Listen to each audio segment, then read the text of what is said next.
वह सब कुछ करो जो तुम्हें करना है, लेकिन लालच से नहीं, अहंकार से नहीं, वासना से नहीं, ईर्ष्या से नहीं, बल्कि प्रेम, करुणा, नम्रता और भक्ति के साथ। मैं सभी प्राणियों के हृदय में स्थित आत्मा हूं। मैं सभी प्राणियों का आदि, मध्य और अंत भी हूं।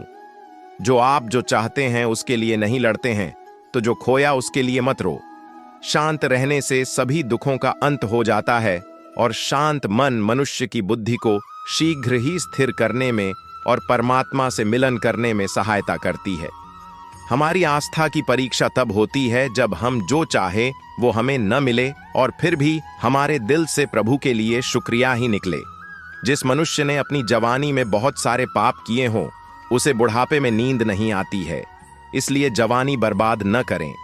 व्यक्ति जो भी चाहे वह बन सकता है, यदि वह विश्वास के साथ इच्छित वस्तु पर लगातार चिंतन करे।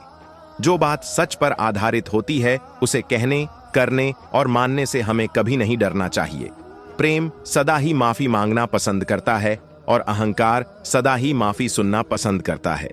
इंसान की इच्छा पूरी नहीं होती है तो उसका क्रोध बढ़ता है, और उसकी इच्छा पूरी हो जाती है तो लोभ बढ़ता है। इसलिए जीवन की हर स्थिति में अपने धैर्य को बनाए रखें।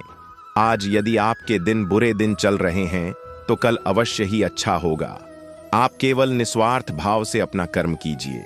जो मार्ग ईश्वर ने आपके लिए खोला है उसे कभी भी कोई बंद नहीं कर सकता। इसलिए चलते रहें। मनुष्य का जीवन केवल उसके कर्मों पर आधारित होता है। वह जैसा कर्म करता है उसका जीवन वैसा ही हो जाता है। कर्म का फल व्यक्ति को उसी तरह ढूंढ लेता है जैसे व्यक्ति कर्म करने से कभी छुटकारा नहीं पा सकता है। अमीर बनने के लिए एक एक क्षण संग्रह करना पड़ता है, किंतु मैं सभी जीवों में विद्यमान हूं। मैं चींटी में भी विद्यमान हूं और हाथी में भी विद्यमान हूं। व्यक्ति कर्म करने से कभी छुटकारा नहीं पा सकता है। इसलिए तुम्हें हमेशा कर्म करते रहना चाहिए, क्योंकि कर्म के बिना तुम्हारे शरीर का निर्वाह भी नहीं हो सकता है। मन शरीर का हिस्सा है। सुख दुख का एहसास करना आत्मा का नहीं, शरीर का काम है। मान अपमान, लाभ हानि, गम और खुशी सब मन का खेल है। मनुष्य उसके लिए शोक करता है जो शोक करने के योग्य नहीं है, और फिर भी ज्ञान की बातें करते हो। बुद्धिमान व्यक्ति ना जीवित और ना ही मृत व्यक्ति के लिए शोक करते हैं। मोहग्रस्त होकर अपने कर्तव्य पथ से हट जाना मूर्खता है, क्योंकि इससे ना तो तुम्हें स्वर्ग की प्राप्ति होगी और ना ही तुम्हारी कीर्ति बढ़ेगी। निर्बलता अवश्य ईश्वर देता है, परंतु मर्यादा मनुष्य का मन खुद निर्माण करता है। विषयों का चिंतन करने से विषयों की आसक्ति होती है। आसक्ति से इच्छा उत्पन्न होती है और इच्छा से क्रोध होता है। क्रोध से सम्मोहन और अविवेक उत्पन्न होता है।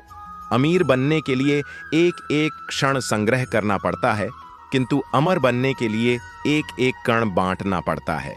जन्म लेने वाले के लिए मृत्यु उतनी ही निश्चित है जितना कि मृत होने वाले के लिए जन्म लेना। इसलिए जो अपरिहार्य है उस पर शोक मत करो। क्रोध से भ्रम पैदा होता है, भ्रम से बुद्धि व्यग्र होती है, और जब बुद्धि व्यग्र होती है तब तर्क नष्ट हो जाता है। जब तर्क नष्ट होता है तब व्यक्ति का पतन हो जाता है। धर्म युद्ध में कोई भी व्यक्ति निष्पक्ष नहीं रह सकता है। धर्म युद्ध में जो व्यक्ति धर्म के साथ नहीं खड़ा है, इसका अर्थ है वह अधर्म का साथ दे रहा है, वह अधर्म के साथ खड़ा है। अगर कोई मनुष्य हमारे साथ बुरा कर रहा है तो उसे करने दो।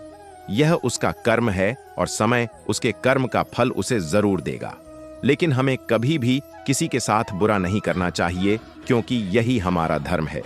इच्छा पूरी नहीं होती तो क्रोध बढ़ता है, और इच्छा पूरी होती है तो लोभ बढ़ता है। इसलिए जीवन की हर स्थिति में धैर्य बनाए रखना। व्यक्ति जो चाहे बन सकता है, यदि वह विश्वास के साथ इच्छित वस्तु पर लगातार चिंतन करे। मन बहुत चंचल है, जो इंसान के दिल में उथल पुथल कर देता है। जैसे वे मेरे पास आते हैं वैसे ही मैं उन्हें ग्रहण करता हूं। सभी पथ पार्थ मानव को मेरी ओर ले आते हैं। इंद्रियों से मिलने वाला सुख पहले तो अमृत जैसा लगता है, लेकिन अंत में यह विष के समान कड़वा होता है।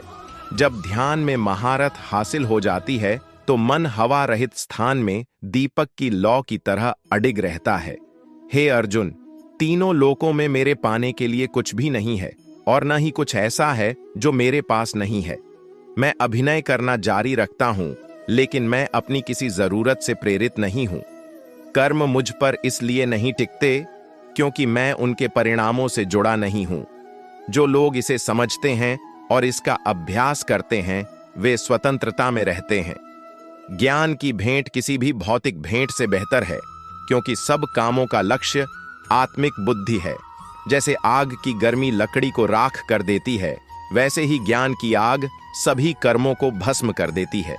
अपना काम हमेशा दूसरों के कल्याण को ध्यान में रखकर करें। अप्राकृतिक कर्म बहुत तनाव पैदा करता है। हर व्यक्ति का विश्वास उसकी प्रकृति के अनुसार होता है। मैं उन्हें ज्ञान देता हूं जो सदा मुझसे जुड़े रहते हैं और जो मुझसे प्रेम करते हैं। मेरी कृपा से कोई सभी कर्तव्यों का निर्वाह करते हुए भी बस मेरी शरण में आकर अनंत अविनाशी निवास को प्राप्त करता है। अपने भीतर श्री कृष्ण को बसाओ, हर कष्ट दूर होगा।